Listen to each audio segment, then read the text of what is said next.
Thanks so much for joining us as we take you around San Diego. I'm CBS 8's Jenny Day. I'll get you caught up on a week's worth of news and look ahead in just 30 minutes. So our top story this week, no doubt about it, is our wet weather. Areas all around San Diego were hit really hard on Monday after nearly 3 inches of rain arrived. That's about the amount of rain that we normally see all of January. Again, it all happened in just a few hours, though. That rain has left our neighbors in southeast San Diego looking like this. This was the aftermath in the Mountain View neighborhood. Homes damaged, cars being swept away, and roads completely covered in mud. And this is drone footage now from the South Crest neighborhood. You can see some cars were actually left piled on top of one another. Homes in the area looked no different. It's hard to see. Families have been left devastated, really some with nothing at all. And in that Mountain View neighborhood, dozens of refugees who fled Afghanistan after the Taliban took over are now living in a motel in National City because their apartment complex was also badly flooded. One of the people living there is the father of a newborn baby. CBS 8 spoke with the father of 3, Zia Nudin, and he fled Afghanistan back with his family in 2021. He says on Monday he waded through waist-deep water to help his family evacuate from the first floor of his apartment complex on Delta Street. This is cell phone video of him in that parking lot and now sharing his home with us. This week, Zia showed us the aftermath again from inside of that apartment. Mud blankets the floor and most of what they own is soaked with floodwater.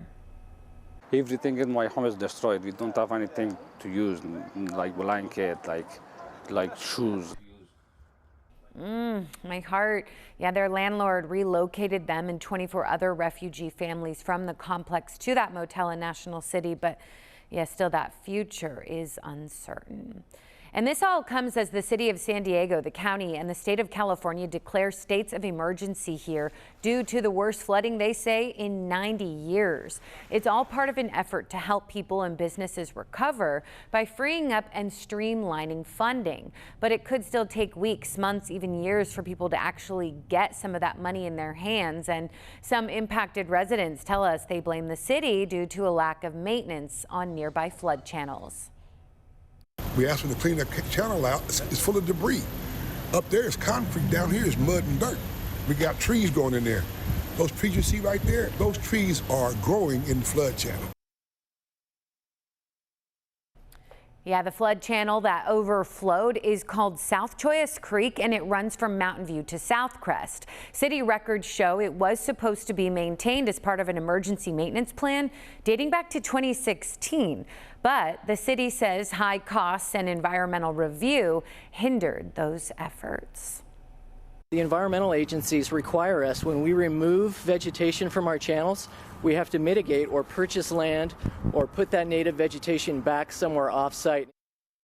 Yeah, the city is hopeful that now that a state of emergency has been declared, federal funds might flow into the maintenance of these flood-controlled channels, perhaps preventing another disaster. More rain expected next week.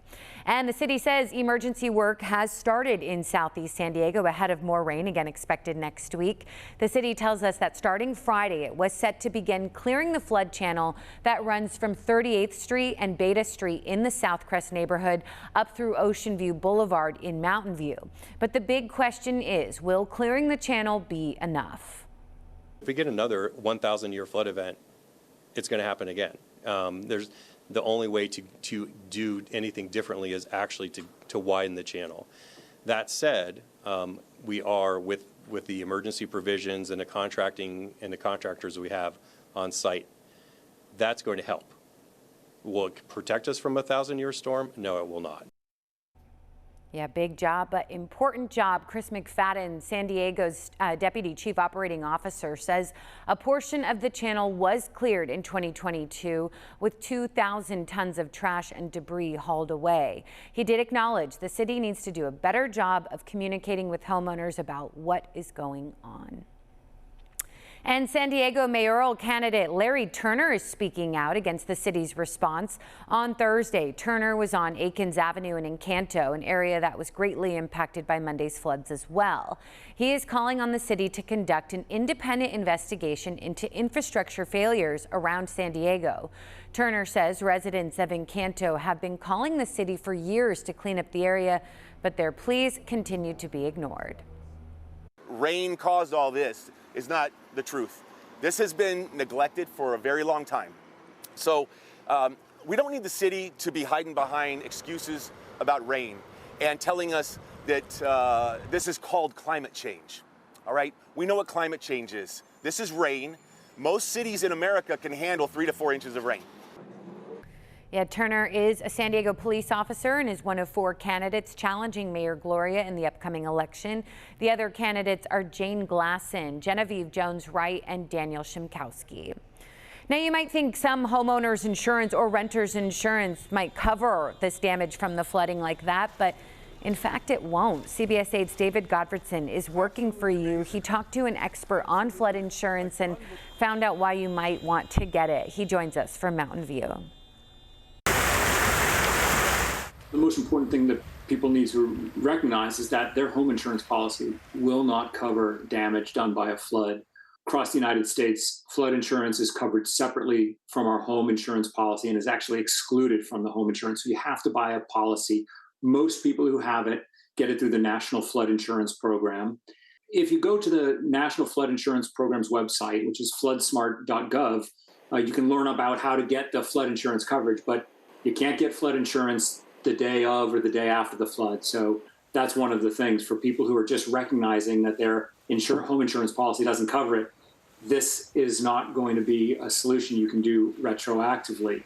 If you live in what's considered a very high risk flood zone based on the national flood maps, you will be required to have it attached to your homeowner's policy, and you'd have to buy that secondary policy. But the vast majority of Americans are not in those high-risk flood zones, so they're not required to buy the flood insurance. And of course, we have a situation like we do this week with big rains and floods that are hitting homes that are not required to be covered and too often simply aren't covered. So if you talk to your insurance agent, they can usually help you get the flood policy. Oftentimes, they can actually write it themselves. They can put it together. It is important to know that it's not a full homeowner's insurance policy. You have a maximum coverage limit of $250,000 plus and less for the contents of your home. So your home may cost more than what the flood coverage policy will provide you to rebuild if there is a complete damage to your home. But $250,000 is certainly better than nothing. Well, what does it cost? Can you give me a ballpark figure what it might cost you? Sure. The cost of flood insurance really ranges, and there have been changes over the last couple of years to pricing of flood insurance. But in California, the average premium is somewhere in the $800 to $900 a year range.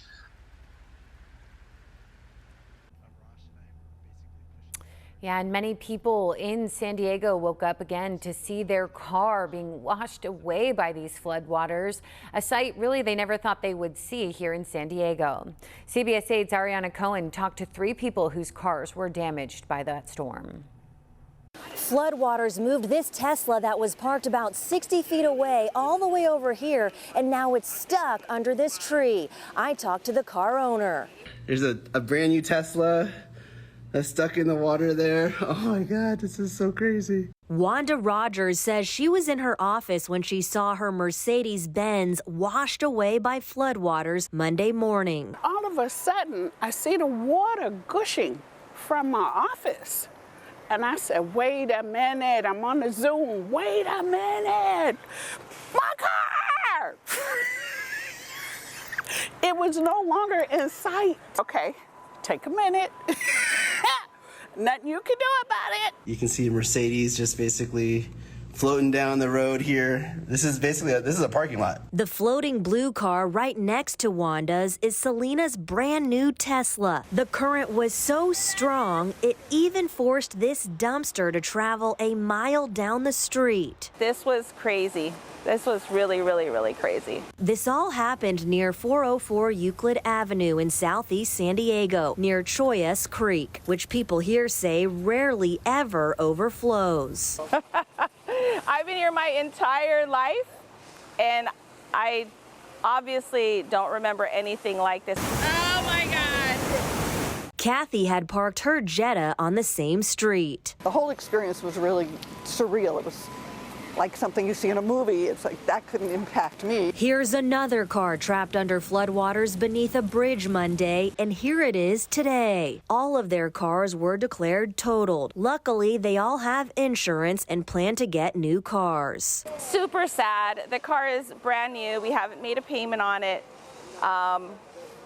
So yeah, it's not a good thing to happen, but in the end, at least nobody got hurt. Just glad that it's only a car and, you know, not the end of the world. Another demonstration that we're not in charge of nature. Grateful to be safe and be alive. Poor Mercedes. Ariana Cohen, CBS 8. I really appreciate her good attitude. Hope you're safe as well. And if your car was one of the many that were damaged in the floods, we do have your car insurance coverage covered as well. Our Steve Price is working for you, getting those answers. Your car flooded out in yesterday's storm and won't start, or maybe it starts, but it's just not running correctly. Now what? Working for you, we spoke with an attorney to get the information you need to get you on the road for compensation. A line of conked out cars, these pictures from Lemon Grove, but we saw similar scenes Monday all over the county. Cars are floating away and it's crazy. I ain't never seen it like this. Never. When the heavy rain turned our roads into rivers, some cars died driving through deep puddles. Others were parked and filled with water. Regardless of how it happened, you could be entitled to insurance money. In most cases, that should be covered under a person's auto comprehensive coverage. Attorney Evan W. Walker says his phone has been ringing off the hook, clients wanting to know what to do about damage from the storm. So what's his number one tip? Document, document, document. Photograph it, videotape it, and then make the claim as soon as possible, because what we see when there's a large catastrophe like this is a lot of claims are being made and the insurance companies become overwhelmed and you just become one number among many. So it's best to get that claim in as soon as you can. The insurance company will only pay to fix your car up to a point. If they determine the damage will cost more to fix than the vehicle is worth, they can total it out and give you a check for the car. But that may not be as great of a deal for you as it sounds. What you are entitled to is a fair market value. That may not be what you owe on a car and may not be what you've paid for the car, but that is a standard. If the insurance company does total your car, Evan says you should educate yourself on the range of your car's value. Chances are the insurance company will offer you the bottom of that range, and with some knowledge, you can argue for the top of the range. Steve Price, CBS 8. It really is wild to just see how high that water got. San Diego's roads also recently just got a poor quality rating, and they are expected to get worse as more potholes will likely pop up in the next coming weeks because of our weather. So we are once again working to get answers on what the city of San Diego is doing to smooth over the bad conditions. We found dozens of pothole complaints on the city's Get It Done app, several on Grand Avenue near Mission Bay High School in PB, and a really deep one in the Morena area. They seem like they're only a couple inches deep, but they turn out to be what seems to be a swimming pool. Whew, yes. Grateful for that patch job. A spokesperson for the city tells us they will be shifting to an all-hands-on-deck approach in the coming weeks to respond to pothole complaints. Mayor Todd Gloria has also said $140 million will be dedicated to fixing streets across the city this year. Well, now let's take a look at video of a woman rescued Monday morning in Santee. Santee Public Works crews saw the woman in a creek hanging onto a tree limb around 9 a.m. and of course called the fire department. They were able to use their ladder to help get closer and threw her a life jacket. Authorities say the rushing water made that rescue difficult, and it took about 45 minutes to get the woman safely out. Right now, really kind of unclear how she did end up there, but again, expected to be okay. Now let's show you viewer video sent in to us from all over the county. Let's start with video from Brandon Wright Rowan. This shows the flooded I-5 South right near East Village. You can see just how high that water was. And as the driver passed under Imperial Avenue with the car creating one long wave as it drove through. That is the freeway. And now to cell phone video that our own chief photographer Kenny McGregor shared with us. This is 805 North. You can see just how much water was rushing through the area, even creating something that looks like a waterfall pouring onto the highway. It is captivating, but again, I just really hope you and yours are okay. And don't forget, you can share your video and photos with us. Just download our free CBS 8 app. Under the Near Me section, you can choose Share with Us. Tell us your name, where your video or photo are coming from, and you may see it right here on CBS 8. Of course, do so safely. Well, a storm victim in Mountain View showed our crews an old newspaper. It was Voice and Viewpoint from 1979, and it shows a story about a big storm causing major damage in the city of San Diego, taking a lot of the blame. So we dug into the CBS 8 archives to bring you this report from Jesse Macias. The effects of last week's storms can still be seen throughout the county. In Spring Valley, people were shoveling and watering down mud and debris. The process is slow and tedious. At Quarry Road, the rain-swollen creek is slowly receding, but mountains of mud alongside shattered corrals can still be seen. The owners say they haven't started estimating their losses yet. In Golden Hill, part of C Street near 29th Street finally buckled after continuous rainstorms. And near the sunken street, an entire 7-foot brick wall collapsed behind the home of Magdalena de la Paz this past week. She claimed she called the city earlier and warned officials that the wall might collapse because bulldozers had cut a steep bank adjacent to the wall. Meanwhile, city and county work crews will be trying to catch up to all the calls that have poured in regarding flooding or damage in their neighborhood.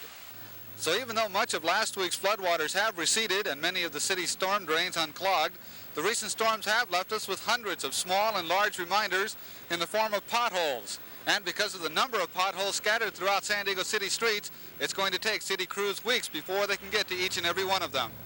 Jesse Macias, News 8, Kearney Mesa. Yeah, kind of neat to see that old footage there as well. Our thanks to Jesse. Well, we are also hearing heartwarming stories of local communities coming together to help each other. People really step up during this time of need. In Encanto, neighbors are calling one longtime resident a hero for his quick actions, helping a young mother who was trapped in her home with 3 small kids and 2 dogs. Rick Morey not only helped Angie Casarubias to bring her kids and pets to safety, but also rescued the ashes of her brother who died 2 years ago. I held on tight to him till I got up to higher ground, and she was just crying. It was really emotional. Oh, good guy. Thank you. So yeah, Rick Morey, who also suffered about $40,000 worth of flood damage to his own property, says he simply did what anybody else would do in that situation.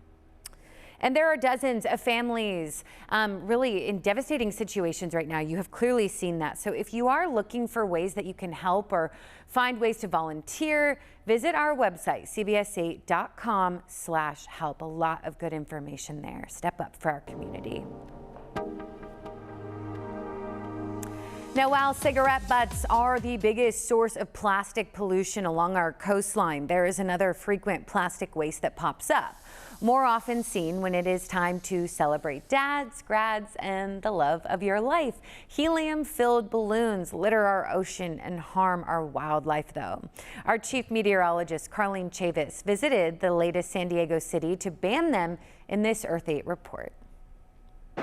We all know what goes up must come down, but it should not be balloons filled with helium that are littering our beaches. I'm here in Del Mar, the latest city in San Diego County to ban the sale of helium-filled balloons. Balloons are just kind of bad news. Especially when you think about the negative impacts they have on our environment. These things, they deflate and they look like jellyfish to turtles and also mola mola, which are the huge sunfish, and it kills them. Del Mar resident Jeffrey Lehman sails out from San Diego Bay about 4 to 5 times a month. Each time he says he sees roughly 3 to 5 clusters of them littering the Pacific Ocean. He has even seen them come in from land and drift into the water. So when he brought this issue before the Del Mar City Council, he was elated, not deflated, with their decision. It was fun to go in. I thought I was going to have to do all this convincing, and the city council basically said, we're looking forward to hearing what you have to say, but we're already all for banning balloons. And Jeffrey wasn't the only person pushing for this ban.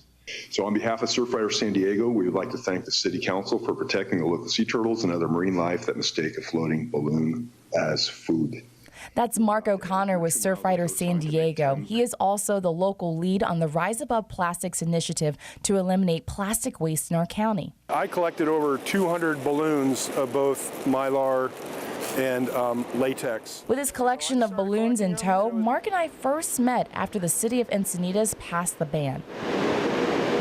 Solana Beach was next, and now Del Mar. That's over 10 miles of our coastline protected from purchasing, releasing, and using lighter-than-air Mylar and latex balloons. You could still have a party and have an air balloon on a string, and it's going to dangle, and if it gets on the ground, somebody's going to be able to retrieve it and put it in the trash. So the product's not totally banned, just not the ones that in that fleet little moment you can't grab and bring back to Earth that's getting away from us into the environment. And unfortunately, they are often seen in our environment. Balloons have been seen flying into and littering the desert landscape of Borrego Springs, which is hazardous to wildlife like desert tortoises. You good? From land to open waters, the celebratory symbol doesn't bring any joy to SeaWorld San Diego's rescue team, who often retrieves them. They also see the harm they cause to our marine life. Pretty much every single time we go out there, we find floating plastic balloons in the water. We find trash. We have found trash bags. One time in particular, we found like 50 plastic balloons. And it's not just that they are mistaken for jellyfish and ingested by marine mammals, sea turtles, and sea birds. The strings attached can get wrapped around their necks and restrict circulation. The rescue team will do X-rays and other diagnostic testing. And it's not just balloons. All plastic waste poses as a threat to our marine life. In one case, a distressed adult female sea lion had a plastic bottle lodged inside her esophagus. It could still breathe somehow, but eventually, we would have to surgically remove that, and it can be not a happy ending for the animal if they've ingested fishing line, fishing hooks, plastic balloons, plastic water bottles, any sort of trash. I'm so excited. I'm so proud of this city. Collaborating with SeaWorld San Diego, Surfrider continues to work towards the ultimate goal of having our county free of balloon pollution and eliminating all plastic waste. It's all about the environment. It's all about our own personal health. We got to keep this clean and healthy. So please be mindful before your next celebration. For CBS 8, I'm Chief Meteorologist Carlene Chavis. Really appreciate it. Now, if you have a plastic waste that you want eliminated, or if you'd like to volunteer with Surfrider San Diego, go to sandiego.surfrider.org for more details. Really good stuff, Carlene. Well, hundreds of volunteers were out early Thursday morning taking count of people who are experiencing homelessness across the county. The Regional Task Force on Homelessness organizes the point-in-time count every year. It will determine how much federal money San Diego will get to help address the crisis. This is the first count since the city of San Diego passed the encampment ban last year. Josh Bohannon with Father Joe's was out there. He says he encountered many senior citizens. We did the count in the East Village, and the normal encampments where we would find people before the encampment ban, people might be dispersed. We still went out there and we found a lot of the individuals who are. Yeah, so it will still be months until we get final numbers from Thursday's count. Meantime, there are new findings from an independent investigation into wrongful termination claims against MTS are being released. The findings are in relation to a sexual harassment and assault lawsuit filed by former MTS public relations specialist Gracia Figueroa. This is against Nathan Fletcher. Fletcher is the now former County Board of Supervisors chairman and former chairman of the MTS board. Figueroa claims that Fletcher groped her on 2 occasions and pursued a sexual relationship with her for months before being abruptly fired the day Fletcher announced his state Senate candidacy. Fletcher has denied Figueroa's claims. And the findings from the investigation released this week found that MTS officials and employees did not have any knowledge of a personal relationship between Fletcher and Figueroa prior to her termination. The report goes on to say that Fletcher was not involved in Figueroa's termination, and MTS officials acted reasonably in their reporting of information to the board of directors. Additionally, Fletcher's positions did not impact their reporting of information to the board or actions taken by MTS. Figueroa's attorney released a statement about the findings. It says, in part, it is clear that MTS has engaged in practices designed to protect its own interests and perhaps even the interests of former Chairman Nathan Fletcher, rather than look out for its own employees. We will continue to uncover the truth and seek accountability as this case proceeds toward trial next year. Now, Fletcher's attorney also released a statement stating, as we have known from the beginning, Mr. Fletcher was not Ms. Figueroa's employer or supervisor, and he played no role in her termination whatsoever. We are pleased that these facts have been finally confirmed and are now publicly available. Well, now with his win in New Hampshire, former President Donald Trump has sewn up back-to-back victories in the first 2 contests for the Republican presidential nomination. CBS News exit polls show 80% of Trump voters in the Granite State describe their support of him as strong. Meanwhile, Nikki Haley captured the anti-Trump vote and independents. Despite the second-place finish and repeated attacks from Trump, she is vowing to stay in the race. Well, a nonprofit that trains local shelter dogs to become service dogs for veterans is celebrating a brand new facility. Shelter to Soldiers' new facility is in Oceanside. It's the first time the nonprofit has opened its own building. The Wings of Freedom Foundation helped make it all happen. The facility will allow the nonprofit to increase training operations from 6 to 10 service dog trainees all at one time. We wanted to form an organization that addressed 2 challenges, and here we are today, saving lives 2 at a time. Yes. Every year, National Veterans Suicide Prevention Report says that we lose 17 vets a day to suicide. And according to the American Society for the Prevention of Cruelty to Animals, there are more than 920,000 shelter animals euthanized in the U.S. every year.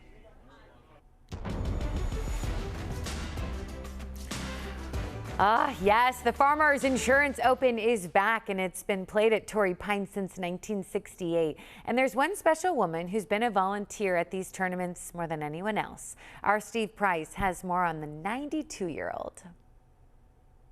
Who are you scoring for? For the 55th time, We were hoping for some sunshine for you today. Beth Bishop is back at Torrey Pines. We welcome you back to San Diego. Thank you so much. Good to see you. Serving as a volunteer. I scored for Arnold Palmer, and he autographed my scorecard. She started volunteering in 1968, the tournament's first at Torrey Pines, and she's only missed one for her parents' 50th wedding anniversary. It was just so much fun. I kept coming back every year. She spent the first 37 years following golfers as a scorer and the last 18 at the first hole as a starter. Making sure that everybody's in the right place at the right time, basically. So this tournament doesn't go off without a hitch if Beth isn't here to keep everyone in line. I'm not sure about that.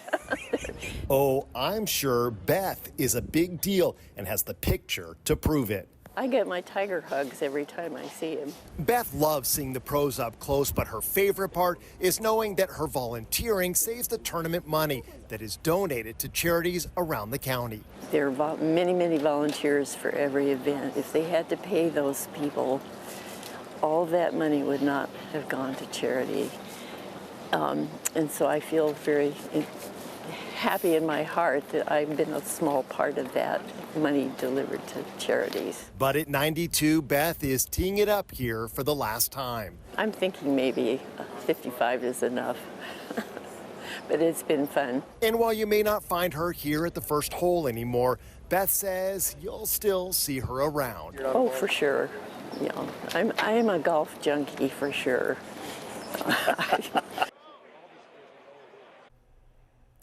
Seriously, that is amazing. Cheers to her service. And here now, Jim Harbaugh will be leaving as head coach of Michigan football and will be heading to the Los Angeles Chargers. Wow, it's still hard to say that. Harbaugh led the University of Michigan to a national championship earlier this month. A return to the NFL has been long speculated for Harbaugh after he spent the last off seasons interviewing with multiple teams. Sincerely hope it's good for those Chargers. Well, January is National Train Your Dog Month, and it's now available in English or Spanish. As we take you in the Zevely Zone, Jeff heads to the San Diego Humane Society for Dog Espanol. I took 4 years of Spanish in school, and every student remembers their first day learning a new language. Rocky. Freddie Zuniga. Sit. Siéntate. Yes. A bilingual animal trainer at the San Diego Humane Society Vámonos. is teaching Spanish to this 3-year-old dog, Rocky. Siéntate meaning sit, and then you have ven means come, right? Échate means lay down. The Humane Society is world famous for training animals, yet had to come to terms with a skill their own trainers were lacking. We've had very few Spanish speakers and no fluent Spanish speakers. So when folks have reached out to us looking for resources and help with their dogs, we've had very limited ways to support them. Julia Nash, the community animal training manager, vows to never say the words "no habla español" again. We have already translated all of our behavior and training articles into Spanish. We have filmed a couple training videos on different methods in Spanish, and we are in the process of translating our behavior and training lectures into Spanish as well. Juliet says San Diego is filled with Mexican-American families, some of which want their dogs trained in Spanish. If you look up dog training in Spanish or Spanish-speaking dog trainers in San Diego, you really don't find much. Which is why the shelter is proud to now offer animal training to dogs and their owners in Spanish. Bringing Freddie onto the team has been incredible, and I think it'll be life-changing for families here in San Diego. Good job, attaboy, good job, good job. I would really appreciate that the Spanish community start coming out and seeing what kind of training we do have here at San Diego Humane Society, because it's really something that the community, I think, will benefit from. Good job, buddy. Freddie loves dogs because the language they speak is universal. Okay, vámonos. When you're having a bad day, you come home, you open your door, right? They're right there greeting you, right? They're not mad at you, right? They're just happy. As for Rocky's first Spanish lesson, he really likes the pelotas, the balls. The bigger the better. He's got moves. There you go. In the Zevely Zone, bravo! Jeff Zevely, CBS 8. Bravo indeed. Increíble. Bien hecho. Hey, well, for more information about dog training in Spanish or English at the San Diego Humane Society, visit the Zevely Zone page on CBS8.com. Well, as always, thank you so much for your time. Thank you for staying informed. For CBS 8, I'm Jenny Day. Take good care.